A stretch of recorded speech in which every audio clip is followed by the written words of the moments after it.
Bismillahirrahmanirrahim. Assalamualaikum warahmatullahi wabarakatuh. Selamat pagi, salam sejahtera bagi kita semua.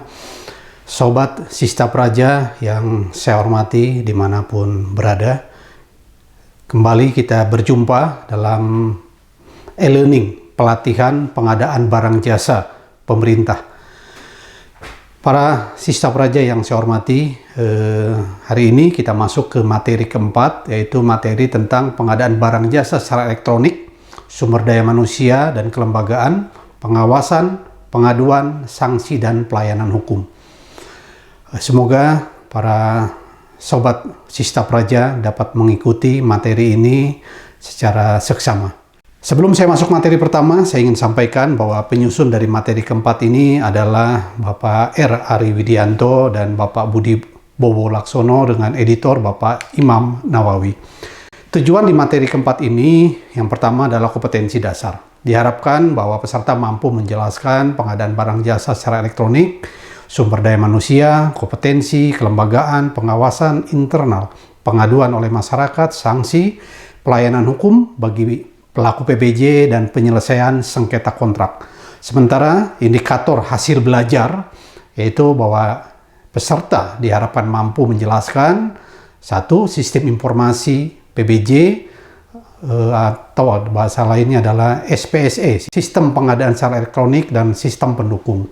Dua, peserta mampu menjelaskan pengadaan barang jasa secara elektronik melalui e-marketplace berupa katalog elektronik, toko dalam jaringan atau dalam bahasa lain adalah toko daring, dan pemilihan penyedia.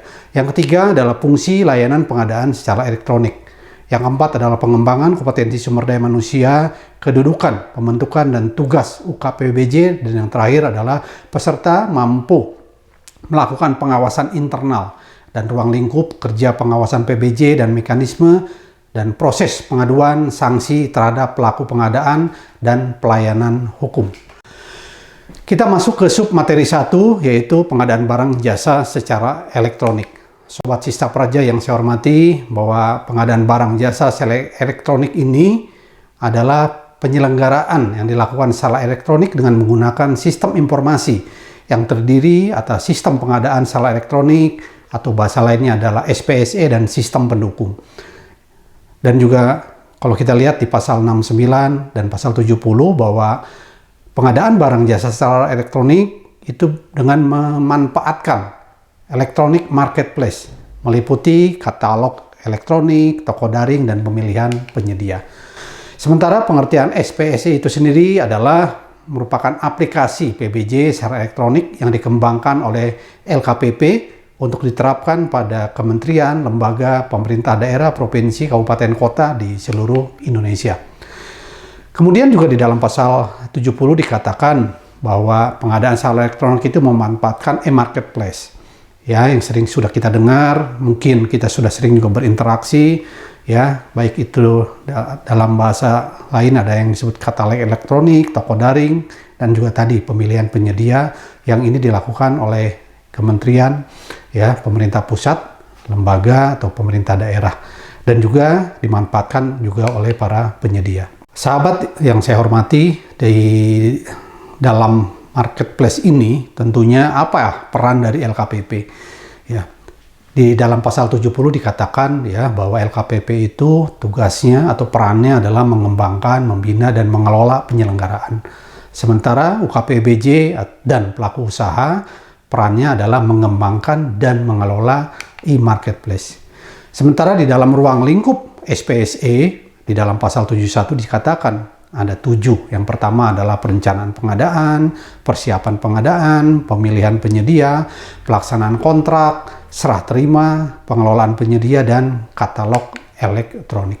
Kemudian juga sistem pendukung SPSE. Ya, kita kenal di sini antara lain ada portal pengadaan nasional, ya, ada juga pengelolaan sumber daya manusia, pengelolaan peran serta masyarakat, pengelolaan sumber daya pembelajaran, dan juga tentunya melalui advokasi kita juga melakukan, ya, LKPP ini pengelolaan advokasi dan penyelesaian permasalahan hukum, sekaligus juga melakukan monitoring dan evaluasi. Kemudian juga di dalam katalog ini kita kenal ada 3 jenis, ya, katalog elektronik ini yang pertama adalah katalog elektronik nasional, itu yang disusun dan dikelola oleh Lembaga Kebijakan Pengadaan Barang Jasa Pemerintah atau LKPP. Yang kedua adalah katalog elektronik sektoral, ya, yang disusun dan dikelola oleh kementerian atau lembaga. Dan yang ketiga adalah katalog elektronik lokal, ya, yang disusun dan dikelola oleh pemerintah daerah. Sobat Sisa Praja yang saya hormati, berkaitan dengan katalog elektronik, maka katalog elektronik ini memuat informasi-informasi berupa daftar, jenis, spek teknis, TKDN atau total kandungan dalam negeri, produk dalam negeri, produk SNI atau standar nasional Indonesia, produk industri hijau, negara asal, harga, penyedia, dan informasi lainnya yang terkait dengan barang jasa. Kemudian juga LKPP dan juga pemerintah daerah, kementerian, lembaga juga memperluas peran serta usaha kecil dengan mencantumkan barang atau jasa produk usaha kecil dengan memperbanyak mencantumkan produk dalam negeri. Kemudian juga siapa pelaku dalam penyelenggaraan katalog ini? Yang pertama adalah Kepala LKPP, Menteri, pimpinan lembaga, dan atau kepala daerah. Yang ketiga adalah pejabat pembuat komitmen, pejabat pengadaan, dan penyedia katalog. Kemudian juga dalam pengelolaan katalog elektronik itu pertama dia harus bisa mencantumkan informasi barang jasa secara universal, secara terbuka dan transparan. Kemudian juga melakukan update atau pembaruan data dan juga melakukan monitoring dan evaluasi. Kemudian juga toko daring. Kita sering ya bertransaksi dengan toko daring. Nah, apa sih toko daring itu? Ya, sesuai dengan aturan yang ditetapkan di dalam Perpres bahwa toko daring adalah tempat terjadinya perdagangan barang jasa melalui sebuah sistem yang memungkinkan penjual dan pembeli melakukan transaksi secara online. Kedua, bahwa toko daring itu transaksinya dapat ya berupa transaksi bisnis to bisnis atau business to customer. Kemudian juga pelaksanaan pembelian melalui toko daring itu sesuai dengan ketentuan pelaksanaan pengadaan dengan metode e-purchasing. Kemudian penyelenggaraan dalam toko daring. Tadi sudah disampaikan bahwa penyelenggara dalam toko daring, ya, ada Kepala LKPP, ada penyelenggara perdagangan melalui sistem elektronik yang kita singkat nanti dengan PPMSE. Kemudian yang ketiga ada pedagang atau penyedia, ada pejabat pembuat komitmen, dan pejabat pengadaan. Nah, ini beberapa contoh ya toko daring yang ada di Indonesia, bahkan mungkin juga di beberapa negara. Ya, kita sudah kenal dengan Topet, Tokopedia, ada Bukalapak, ada Shopee, ada Bineka ya atau bineka.com, ya, ada Lazada dan lain-lain. Kemudian juga kita coba bahas tanggung jawab ya PPMSE yang tadi sudah saya katakan adalah penyelenggara perdagangan melalui sistem elektronik. Ada beberapa hal. Yang pertama bahwa PPMSE itu bertanggung jawab terhadap pemenuhan persyaratan pedagang dalam hal PPMSE berupa marketplace. Yang kedua, dia memastikan pemenuhan persyaratan barang dan jasa. Yang ketiga, memastikan tindak lanjut pesanan atas pembelian melalui PPMSE. Yang keempat, mengenakan sanksi kepada pedagang sesuai syarat dan ketentuan masing-masing PPMSE dalam hal PPMSE itu berupa marketplace. Dan yang kelima adalah mengembangkan sistem PPMSE, dan yang terakhir adalah melakukan integrasi atau pertukaran data integrasi. Kemudian juga di dalam peraturan lembaga LKPP nomor 9 tahun 2021 juga diatur tentang pedagang yang berdagang di toko daring. Ya, yang pertama, pedagang itu menyediakan barang jasa sesuai yang tercantum dalam situs web PPMSE. Kemudian PPMSE juga menjamin pemenuhan persyaratan barang jasa yang telah ditransaksikan sesuai dengan peraturan perundangan yang berlaku. Ketiga, menjamin keaslian barang jasa, originalitas yang tentunya yang ditransaksikan melalui PPMSE, kemudian diserahkan kepada pembeli. Kemudian juga menindaklanjuti pesanan atas pembelian melalui PPMSE. Kemudian juga di dalam Perlem juga dikatakan beberapa kriteria barang di toko daring. Yang pertama, bahwa barang jasa itu standar ya sifatnya atau dapat distandarkan. Kemudian memiliki risiko rendah, harga yang sudah terbentuk di pasar, dan juga barang jasa itu tidak ditayangkan di dalam katalog elektronik.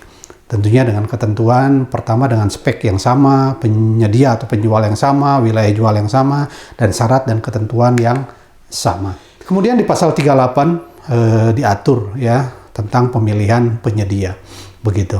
Nah, pemilihan penyedia di sini kita kenal ya untuk barang, konstruksi dan jasa lainnya itu ada pengadaan langsung, penunjukan langsung, tender cepat, tender dan e-purchasing. Nanti yang kita coba jelaskan. Kemudian untuk jasa konsultan ada seleksi, pengadaan langsung dan penunjukan langsung. Kembali kepada layanan pengadaan secara elektronik. Apa fungsi dari layanan SPSE? Di pasal 73 di Perpres ya 16 itu dikatakan yang pertama adalah pengelolaan sistem informasi PBJ dan infrastrukturnya. Yang kedua, pelaksanaan registrasi dan verifikasi. Kemudian yang ketiga, pengembangan sistem informasi yang dibutuhkan oleh pemangku kepentingan. Kemudian juga apa wewenang LKPP dalam LPSE ini? Di pasal 73 dikatakan, pertama menetapkan standar layanan kapasitas dan keamanan, informasi SPSE dan sistem pendukung. Kemudian melakukan pembinaan dan pengawasan layanan pengadaan secara elektronik. Nah, ini kita lihat ya beberapa interface tampilan dari websitenya LPSE ya para sobat. Alhamdulillah sekarang kita coba masuk di sub materi yang kedua, yaitu tentang sumber daya manusia dan kelembagaan. Sumber daya manusia di dalam pengadaan barang jasa ya di dalam peraturan lembaga LKPP nomor 7 tahun 2021 ya, nanti kita atur, kita jelaskan mulai dari sumber daya manusia PBJ dan juga pengembangan kompetensi SDM itu sendiri. Sumber daya pengelola fungsi pengelola PBJ kita kenal ya, ada yang disebut dengan tadi pejabat pembuat komitmen, pengguna anggaran dan lain-lain ya. Nah, kemudian juga ya dalam sumber daya pengelola fungsi PBJ kita lihat bahwa SDM pengadaan di atas pertama dia harus memiliki kompetensi ya tentunya di bidang pengadaan barang jasa. Kemudian tentunya bahwa SDM pengadaan itu berkedudukan di UK PBJ ya. Lalu pengelola PBJ itu apa? Ya, pengelola PBJ adalah pejabat fungsional yang diberikan tugas, tanggung jawab, wewenang dan hak secara penuh oleh pejabat yang berwenang untuk melaksanakan pengadaan barang jasa. Ya, tentunya nanti ke depan diatur ya sertifikasi terhadap pengelola PBJ itu sendiri. Ya, kita kenal nanti dengan ada jenjang pertama, jenjang muda dan jenjang madya. Untuk saat ini jenjang utama belum sedang dibahas ya. Kemudian juga tentunya SDM pengadaan juga nanti selain dari personil lain atau personil yang tadi disampaikan PNS juga nanti ada dari prajurit TNI ya, dari Polri tentunya yang diberikan tugas, tanggung jawab, pemenang, hak secara penuh oleh pejabat yang melaksanakan ya kegiatan PBJ. Nah, tentunya itu diatur di dalam Perlem nomor 7 tahun 2021. Sobat Sisa Praja yang saya hormati ya, kita masuk kepada sumber daya perancang kebijakan dan sistem pengadaan barang jasa. Ya, sumber daya perancang kebijakan dan sistem pengadaan barang jasa merupakan sumber daya manusia yang melaksanakan perancang kebijakan dan pengembangan sistem pengadaan barang jasa. Ya, sumber daya ini tentunya harus mendapatkan pelatihan pengembangan kompetensi terkait dengan proses pengadaan barang jasa yang tentunya ini berguna agar nanti ke depan setiap pengambilan keputusan kebijakannya itu betul-betul sesuai dengan filosofi dasar serta regulasi yang menjadi fundamental dari PBJ itu sendiri. Kemudian juga ada beberapa ya sumber daya pendukung ya yang tentunya juga ini akan merupakan sumber daya yang memproses atau mendukung keberhasilan dari proses PBJ itu sendiri. Ya, antara lain kita kenal ada yang disebut dengan advokasi dan pendampingan pengadaan barang jasa, ada probity advisor, ada mediator atau konsiliator dan arbiter. Kemudian keempat ada pemberi keterangan ahli atau PKA, ada anggota Dewan Sengketa Non-Konstruksi, ada anggota Dewan Sengketa Konstruksi, dan juga ada SDM dengan keahlian tertentu yang terkait dengan proses pengadaan barang jasa. Ya. Kemudian juga di dalam Perlem nomor 7 tahun 2021 juga mengatur tentang standar kompetensi kerja pengadaan barang jasa. Ya. Apa sih yang dikerjakan Ya, tentunya deskripsinya adalah tentang apa yang seharusnya dikerjakan oleh seseorang di tempat kerja dalam PBJ, mulai dari proses perencanaan, pelaksanaan, dan evaluasi. Ya, nah, tentunya juga ini juga sejauh mana kinerja yang diharapkan begitu. Nah, kinerja ini tentunya nanti dikaitkan dengan tupoksi, beban kinerja, dan lain-lain. Bagaimana cara mengukurnya atau mengukur kinerjanya? Ya, tentunya bahwa setiap sumber daya PBJ ya dia harus mampu melaksanakan pekerjaan, ya menampilkan pekerjaan yang optimal. Bapak Ibu, Sobat Sista Praja yang saya hormati, nah ini kita masuk kepada standar kompetensi PBJ. Nah tentunya sesuai dengan peraturan Menteri Pendayaan Aparatur Negara dan Reformasi Birokrasi nomor 52 tahun 2020 tentang standar kompetensi teknis jabatan fungsional. Nah, itu diatur meliputi beberapa hal. Ada 4 di sini ya. Pertama adalah perencanaan pengadaan barang jasa, memilih penyedia barang jasa, mengelola kontrak PBJP dan PBJP melalui swakelola. Nah, kemudian juga diatur pula dalam Perlem nomor 7 2021 tentang standar kompetensi bagi personel lainnya. Ya, nah, apa saja kompetensi yang diatur? Pertama, kompetensi atau standar kompetensi PPK, standar kompetensi pejabat pengadaan, standar kompetensi pokja pemilihan, standar kompetensi kepala UKPBJ, dan standar kompetensi pengelola LPSE.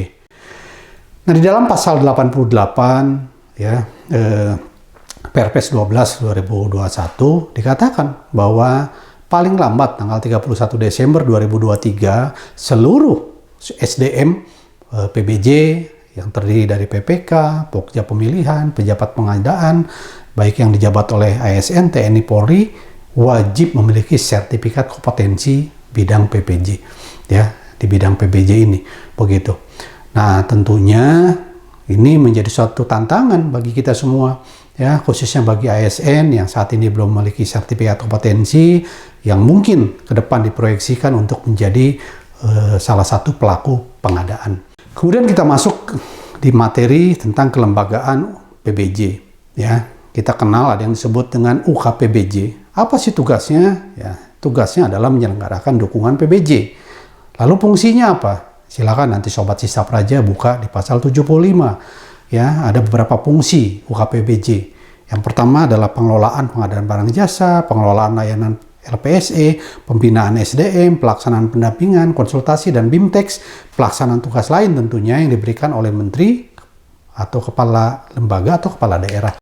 Nah, kemudian juga fungsi dari pengelolaan PBJ itu sendiri meliputi pertama inventarisasi paket PBJ, pelaksanaan riset dan analisis pasar, menyusun strategi PBJ, penyiapan pengelolaan dokumen, pelaksanaan pemilihan penyedia barang, penyusunan dan pengelolaan katalog elektronik, monitoring dan evaluasi, serta penyusunan ya perencanaan dan pengelolaan kontrak PBJ. Nah, kalau kita lihat dalam struktur UKPBJ ya, nah ini ada contoh-contoh struktur yang ada di sini. Pertama adalah penanggung jawab sebagai pimpinan tertinggi adalah kepala. Kepala nanti membawahi 4 bidang. Ya, ada bidang yang melaksanakan tugas fungsi pengelolaan PBJ, ya, ada yang menangani LPSE, ada yang melayani fungsi pembinaan, dan ada yang melayani fungsi pendampingan atau BIMTEK. Ya, kemudian di bawahnya kepala itu ada kelompok jabatan fungsional atau JAPFUNG. Nah, di dalam Perlem 10 tahun 2021, ya kita kenal juga dengan tingkat kematangan UKPBJ.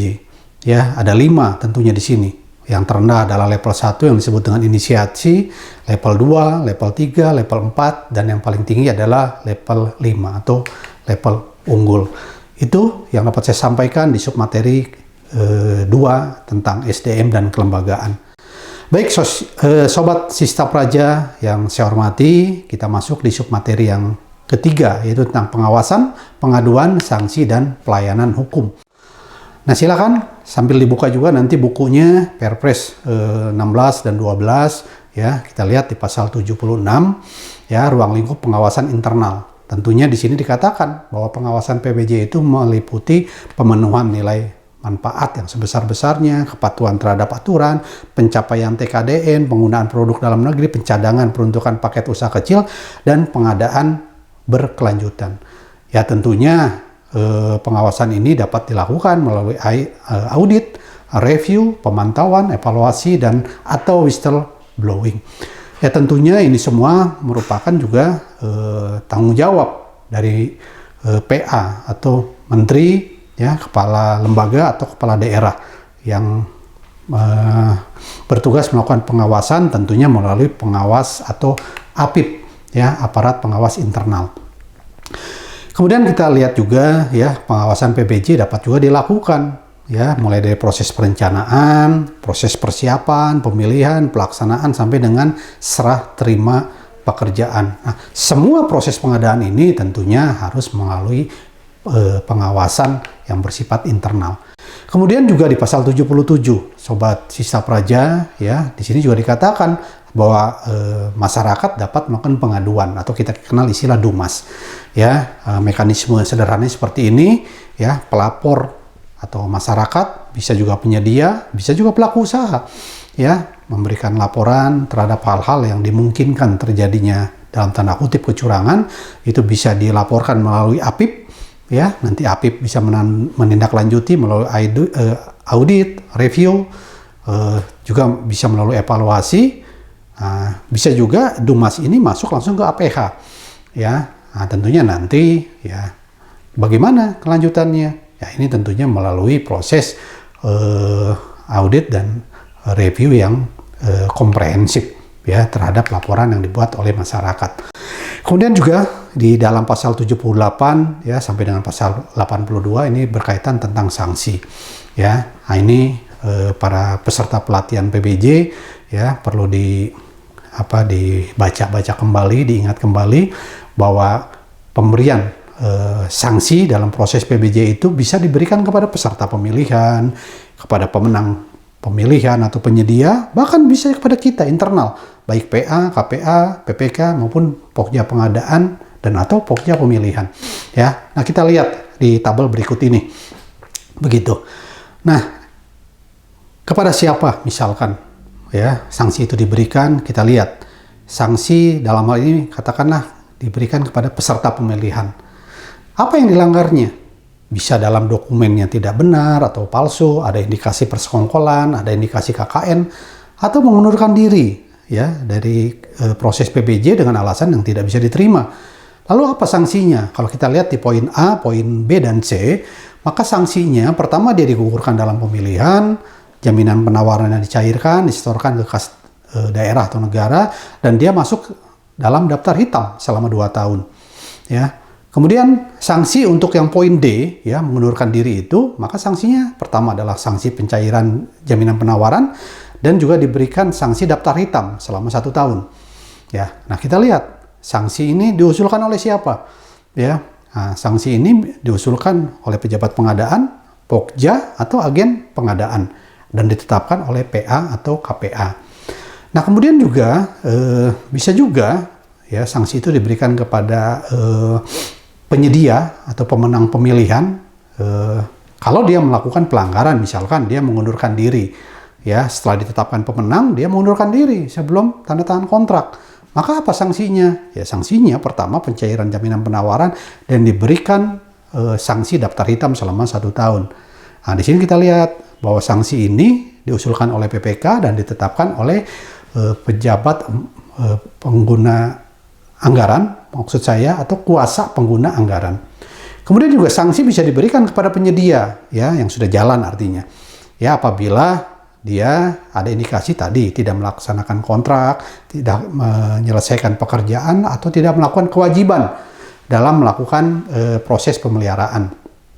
Apa sanksinya?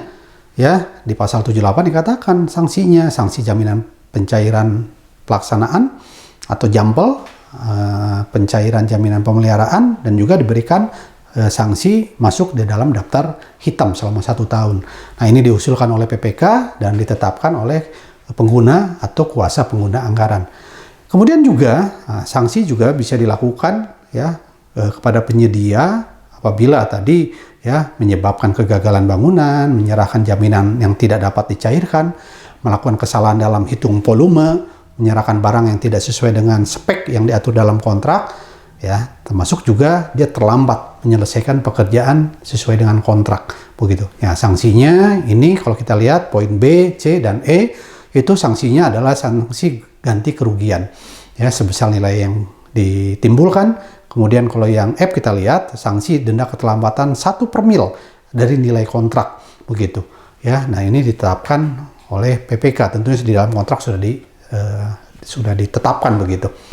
Kemudian juga kita lihat dalam proses pengadaan melalui e-katalog, ya, ini sanksi bisa diberikan kepada peserta pemilihan, ya, apabila satu misalkan dokumen atau keterangannya palsu, tidak benar, ada indikasi persekongkolan, KKN, mengundurkan diri, dan tidak menandatangani kontrak katalog.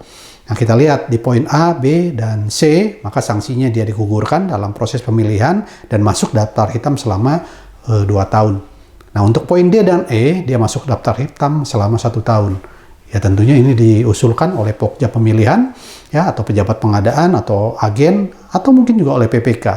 Nah, ini sanksinya ditetapkan oleh kepala kementerian, lembaga, atau pemerintah daerah. Kemudian juga sanksi di dalam e-purchasing diberikan kepada penyedia apabila dia tidak melakukan kewajiban memenuhi kontrak atau surat pesanan. Ya, apa sanksinya? Pertama, ya, apabila pelanggaran surat pesanan dikenakan sanksi penghentian sementara selama 6 bulan. Ya, kalau pelanggaran kontrak, ya, dia diberikan penghentian sementara selama 1 tahun. Ya, diusulkan oleh Pokja dan ditetapkan oleh pimpinan kementerian atau lembaga atau mungkin perangkat daerah. Kemudian juga UKBBJ ini tentunya harus melaporkan, ya,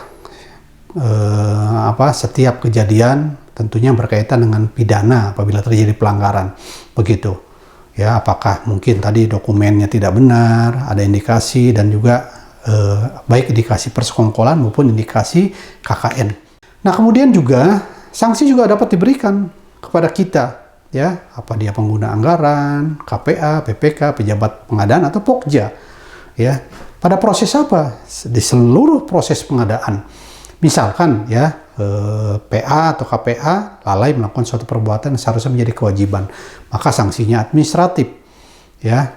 Nah, ini dilaksanakan oleh pejabat pembina kepegawaian. Misalkan kalau di pemerintah daerah, ya, oleh Pak Gubernur, begitu.